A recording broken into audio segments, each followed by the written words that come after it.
આજની ધર્મકથા. પ્રણામ.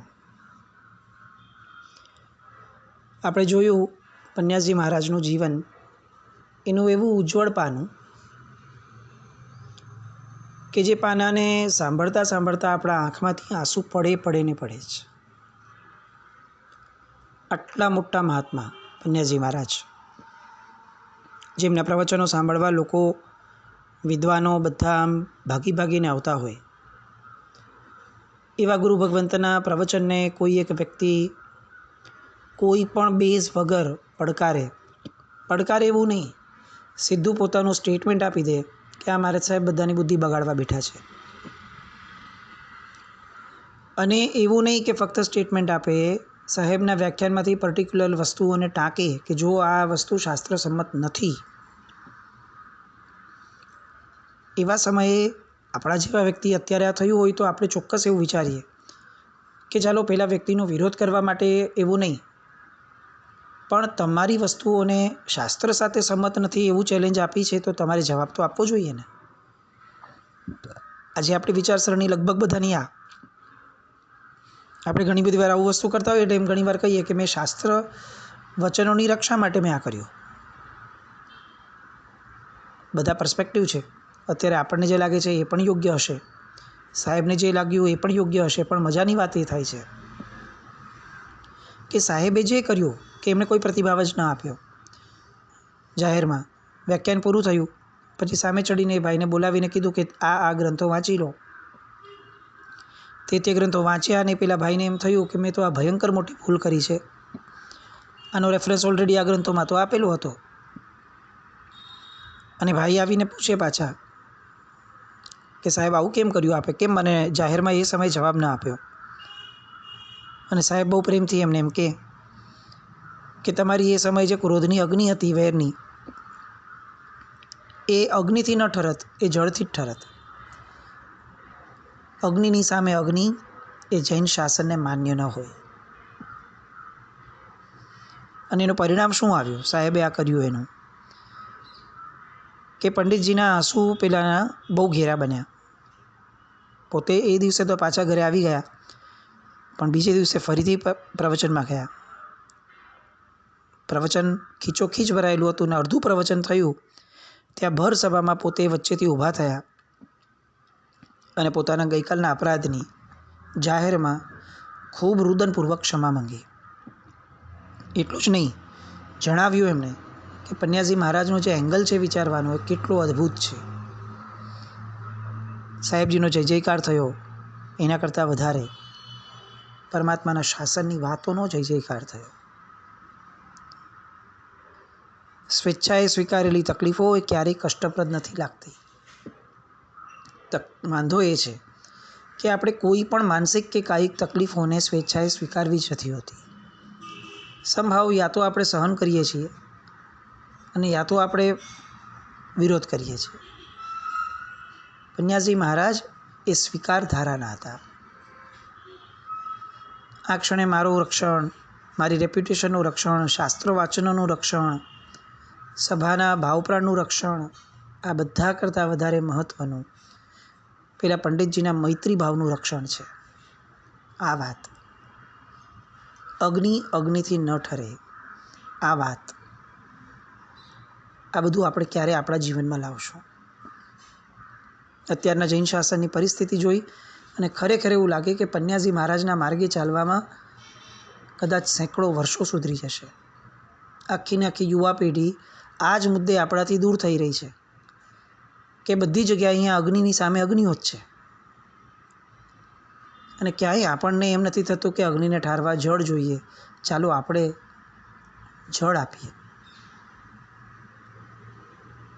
પન્યાજી મહારાજનું જીવન આ સમયમાં એટલું બધું પ્રસ્તુત છે, એટલું બધું પ્રસ્તુત અને એપ્લિકેબલ છે કે ઘણીવાર એવું લાગે કે એમને ઉજાગર કરવા માટે જેટલો પ્રયત્ન આપણે વ્યક્તિગત કરી શકીએ ને એટલો કરવો જોઈએ. આરાધકોને સમજાવવું જોઈએ કે આ જ માર્ગ હોવો જોઈએ, કારણ કે આ માર્ગેથી જે પરિણામ આવ્યું છે એ શ્રેષ્ઠ આવ્યું છે. લોકોના વેર શમી ગયા છે. અજાત શત્રુ એમને એમ નથી કહેવાયા.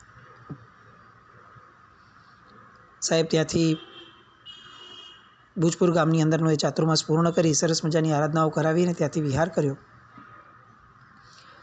અને શેષકાળમાં વિહાર કરતાં એમને ખબર પડી કે સેંકડો વર્ષો પ્રાચીન એક મંદિર, એક દેરાસર, બહુ જ નાનકડું ગામ, અને ત્યાં એ દેરાસર છે.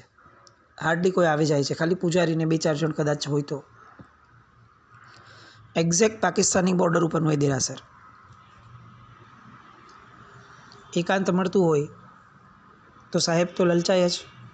એટલે એકાંત અને અસંગના પૂજારી એવા પન્યાજી મહારાજ એ જિનાલયમાં દર્શન કરવા માટે ત્યાં વિહાર કરીને ગયા. કોઈનું આવું જવું ન હોય. સાહેબ રોકાણા. કઈ રીતે વાપર્યું હશે ગોચરીને બધું મહાત્મા હોય એ પણ પ્રશ્ન, પણ રોકાણા. અને ત્યાં એકવાર ભક્તિ માટે બેઠા હતા ભગવાનની સામે. 2-3 કલાક બેસશે, રોજનો ક્રમ હતો એવું પૂજારીને ખ્યાલમાં હતું. પણ એ દિવસે એવું ન થયું. એ દિવસે કલાકોના કલાકો વીતી ગયા. શ્રાવકો શોધતા આવ્યા કે સાહેબ ક્યાં ગયા. ત્યાં જે લોકો સાહેબની હારે હતા એ. અને સાહેબને જ્યારે જોયા, પૂજારીને ત્યાં જોયો, એટલે શ્રાવકોએ પૂજારીને પૂછ્યું કે ભઈલા તું અહીંયા છે, 3 કલાકથી વધારે વીતી ગયું છે, તું શું કરે છે? તારે સાહેબને કહેવું જોઈએ ને, જગાડવા જોઈએ ને. એ તો પોતે ધ્યાનમાં લીન થઈ ગયા હતા, આ જગતની અંદર હતા જ નહીં. એ સમયે પૂજારી હબક ખાયેલો હતો. એના મોઢામાંથી અવાજ નહોતો નીકળતો. લોકોએ પૂછ્યું કે ભાઈ શું થયું છે, તું કેમ શૂન્ય થઈ ગયો? સાહેબ તો ધ્યાનમાં લીન હતા. એ તો ચાલો સમજો આપણે એમને કીધું એટલે વયા પણ ગયા. તું કેમ આટલો શૂન્ય છે હજી આટલા કલાકો પછીથી પણ? અને ત્યારે એ પૂજારીએ બોલ્યો કે આ મહામુનિ મંદિરમાં અંદર બેઠા હતા. કલાકો વીત્યા એટલે હું એમને જણાવવા માટે આવ્યો, કારણ કે એમનો રોજનો ક્રમ છે ધ્યાનની ધારામાં જવાનો. પણ આજે સમય વધારે વ્યતીત થયો એટલે હું એમને જણાવવા માટે આવ્યો હતો કે સાહેબ ઘણા કલાકો થઈ ગયા, પણ મેં ત્યાં 15 ફૂટ લાંબા અજગરને સાહેબની બાજુમાં બેઠેલો મારી સગી આંખેથી મેં જોયો છે. 15 ફૂટ લાંબો અજગર. એટલે મારી અંદર જવાની તો તાકાત જ ન રહી. પણ હું આંખ બંધ કરીને દૂર બેસી ગયો. દર થોડી સેકન્ડે, થોડી મિનિટે મને જોવાનું મન થતું કે શું થાય છે, શું થાય છે. પણ આ ટટ્ટાર બેઠેલા મહાત્મા, આંખો બંધ કરીને બેઠેલા મહાત્મા, એમને જાણે આ કોઈ કરતાં કોઈ ગતાગમ, અજગર હોય, આ હોય, તે હોય, કંઈ જ નહીં. પોતાના ધ્યાનમાં લીન હતા. સાહેબની વાતો આપણા મગજને ક્યાંય ચકરાવે ચડાવી દે એવી. શેષકાળની અંદરમાં જ ભુજપુરમાં દીક્ષાનો રાજસ્થાનના એક શ્રાવક જેઠમલજી, એમને સંકલ્પ થયો અને ભુજપુર નિકામે એમણે સાહેબની નિશ્રામાં દીક્ષા થઈ. મુનિશ્રી કલ્યાણ પરબ વિજયજી મહારાજ સાહેબના શિષ્ય, નામ પડ્યું મુનિશ્રી જીનસેન વિજયજી મહારાજ. દીક્ષાનો દિવસ, અને દીક્ષાના જ દિવસે આઈમ્બિલની 100 ઓળી પૂર્ણ કરવાનો સંકલ્પ, અને દીક્ષા લેતા જ ફળ, મેવા અને મીઠાઈ અને એકાસણા એનો પ્રાહ્ય ત્યાગ કર્યો. ફરીથી ફળ, મેવા, મીઠાઈનો ત્યાગ કર્યો. સૌથી મહત્ત્વની વાત, સાહેબે એકાસણાનો ત્યાગ કર્યો. આપણે આજ સુધી એવું સાંભળ્યું છે કે દીક્ષા લેતા વેદ આજીવન એકાસણાનો નિયમ લીધો. આ મહાત્માએ દીક્ષા લેતા વેદ પ્રાય એકાસણાનો ત્યાગનો નિયમ લીધો. કારણ કે આઈમ્બિલ પ્રત્યેનો પન્યાજી મહારાજનો જે લગાવ હતો, એ લગાવ જેને સાંભળ્યો હોય અને જેનું સત્વ ફોરવાયું હોય, એ વ્યક્તિનો આઈમ્બિલ પ્રેમ એ આવો સત્વશાળી બને જ. આમ વિચારી સાહેબ પણ ધીરે ધીરે આગળ થતા ગયા અને ત્યાં માંડવીમાં પૂજ્ય આચાર્ય ભગવાન કલાપૂર્ણેશ્વરીશ્વરજી મહારાજને મળવાનું થયું. કલાપૂર્ણેશ્વરી મહારાજ સાહેબ એ હંમેશા એમના દરેક પુસ્તકોમાં, એમના દરેક પ્રવચનોમાં જ્યાં જ્યાં વાત નીકળે ત્યાં ત્યાં આવું જણાવતા કે પન્યાશ્રી બજરંગકર વિજયજી મહારાજ સાહેબ એ મારા માનસ ગુરુ છે. આપણે કલાપૂર્ણેશ્વરી મહારાજ સાહેબના જે ખજાનાને, ગુણ ખજાનાને ઉવારણાપૂર્વક મોખવાપૂર્વક વાંદીએ છીએ, અધ્યાત્મ યોગી શબ્દ પડે અને આપણે ઊંઘમાં હોઈએ તો પણ કલાપૂર્ણ સૂરી મહારાજ સાહેબ બોલી જવાય. એ અધ્યાત્મનો જન્માંતરીય યોગ લઈને આવેલા કલાપૂર્ણ સૂરી મહારાજ સાહેબ. આપણે એમના ચરિત્રમાં વારંવાર આ જોયું હતું જ્યારે ધર્મકથામાં લીધું હતું ત્યારે. કોઈ પણ વસ્તુ કરતાં પૂર્વે પન્યાજી મહારાજને પૂછતા. પોતાના દરેક ભાવો પન્યાજી મહારાજ આગળ છતાં કરતા. અને પન્યાજી મહારાજને જે થોડીક વાર 3 કે 4 વાર 5 વાર મળવાનું થયું હતું એ સમયે રીતસર ઘેલા થઈ જતા. પોતાનો ભવોદધિતારક કોઈ તત્વ મળ્યું હોય એટલો આનંદ એ પન્યાજી મહારાજની મળવા સમયે અનુભવતા. પન્યાજી મહારાજના કહેવા પ્રમાણે વ્યાખ્યાનની પદ્ધતિઓ બદલાઈ. પન્યાજી મહારાજના કહેવા પ્રમાણે ચિંતનની પદ્ધતિઓ બદલાઈ. પન્યાજી મહારાજ જે કે એ પૂજ્ય કલાપૂર્ણ સુરેશ્વરજી મહારાજા એ પોતાનો જીવન મંત્ર બનાવી લેતા.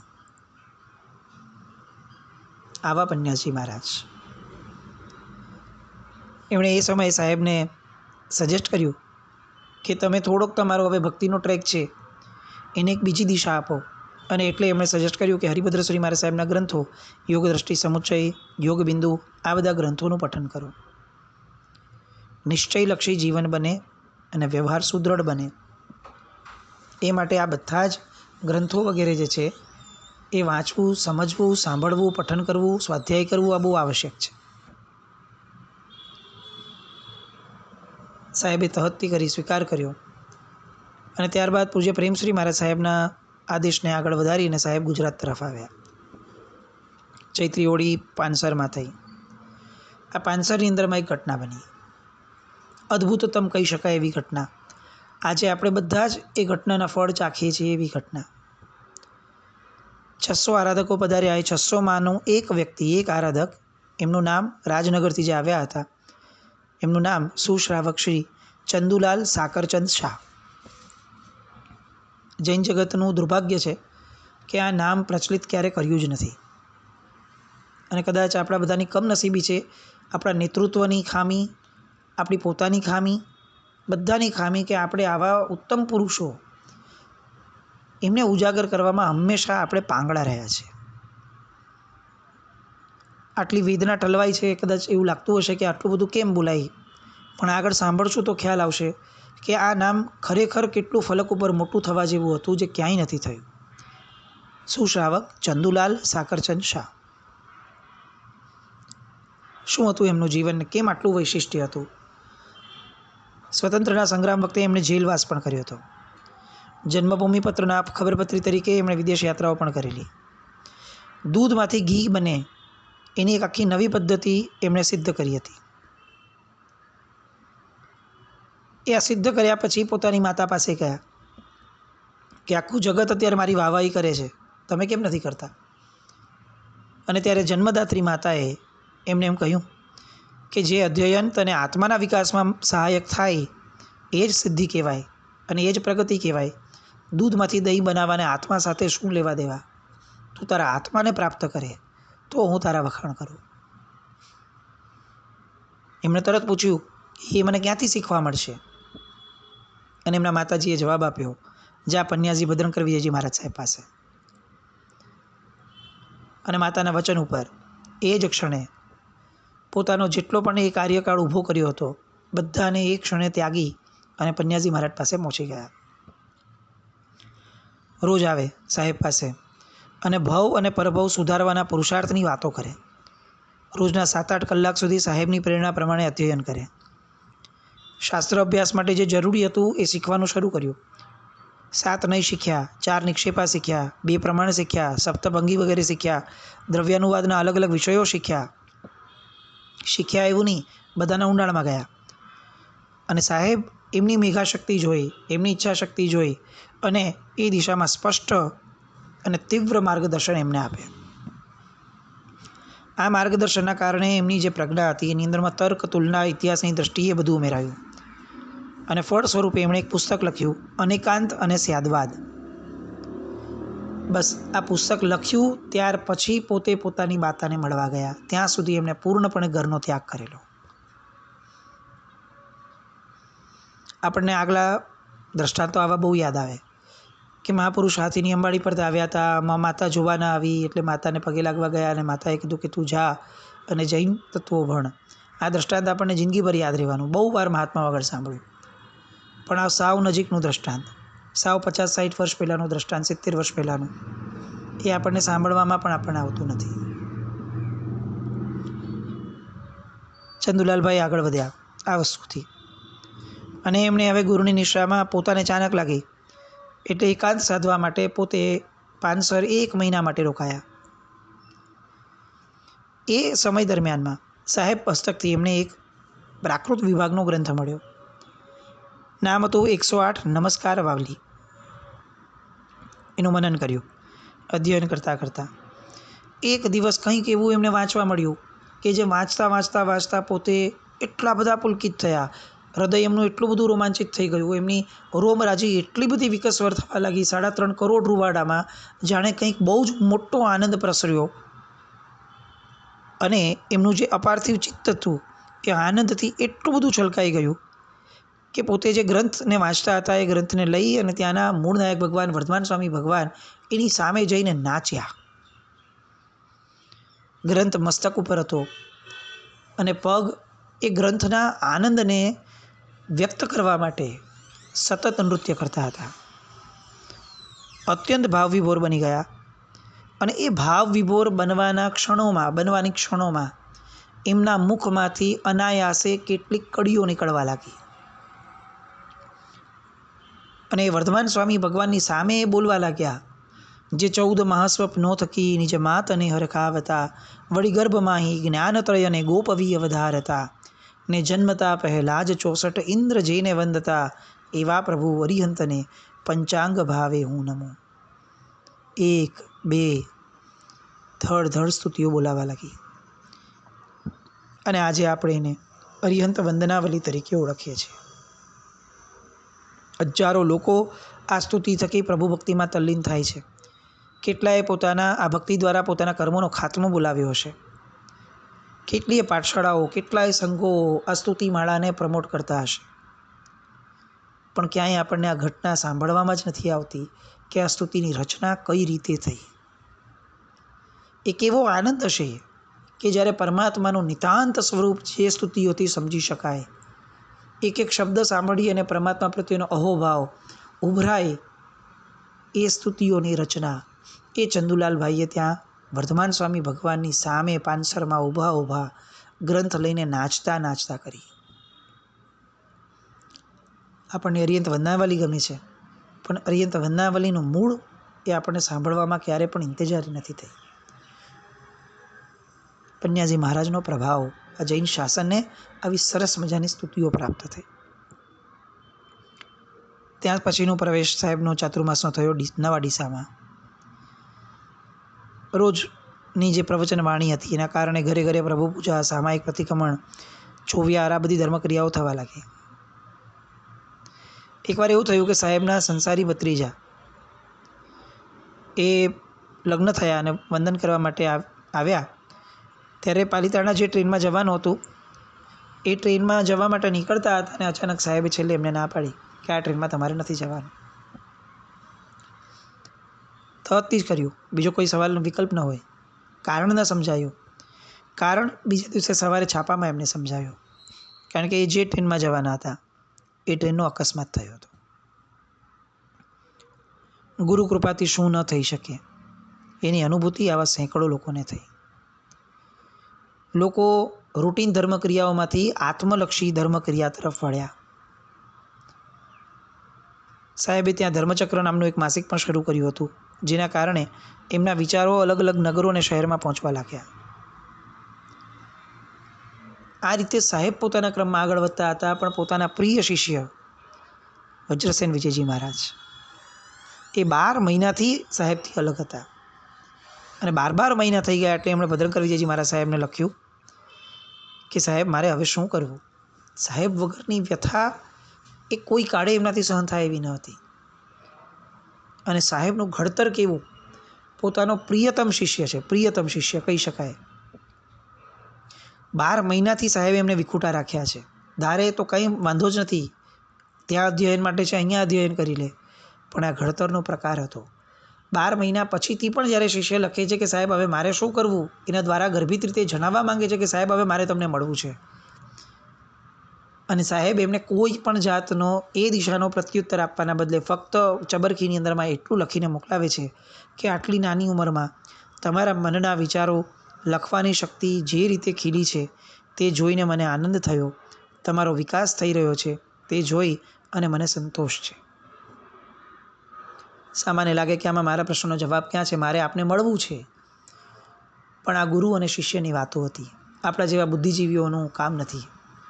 પેલા શિષ્યને તરત ખ્યાલ આવ્યો કે અત્યારે સાહેબથી દૂર રહીને હું જે પામું છું, સાહેબ નજીક હોત તો કદાચ એમનો સાનિધ્ય દેહ અમારી પાસે હોત. અત્યારે 12 મહિનાથી સાહેબ પાસેથી અલગ છું તો સાહેબનો વિચાર દેહ મને મળે છે, અને સાહેબ ગર્ભિત રીતે એ કહેવા માંગે છે કે આ વિચાર દેહના કારણે તમારામાં જે પરિવર્તન આવ્યું છે એ ઈષ્ટ છે મને, એટલે આ પરિવર્તન હજી લાંબુ ચાલે એ માટે હજી કેટલોક સમય આ વિયોગને તમારે સાલવવો જોઈએ અને આ વિયોગનો ફાયદો કાઢવો જોઈએ. ગુરુની ભાષા શિષ્ય જ સમજી શકે. સમર્પિતતા એ ગમે તેવી વસ્તુને ડિકોડ કરવા માટે બહુ જ પ્રેરક અને બહુ જ માર્મિક હોય છે. પૂજ્ય વજ્રસેન વિજયજી મહારાજ સાહેબનું ઘડતર જે રીતે થયું અને જે રીતે એમણે આ વાતને ઝીલી અને દિશા પકડી, એ બધી અદ્ભુતતમ વાતો પન્યાજી મહારાજની, એ વાતોની ધારામાં હજી આગળ વધવાનું આવતીકાલે ફરીથી. અને એવી ઘણી બધી વાતો કે જે સાવ અપ્રસ્તુત હોય છે, એ વાતોના લયમાં આવતીકાલે ફરીથી આગળ વધીએ. જીન આજ્ઞા વિરુદ્ધ કંઈ પણ બોલાય તો મિચ્છામિ દુક્કડમ. જૈનમ જયતિ શાસનમ.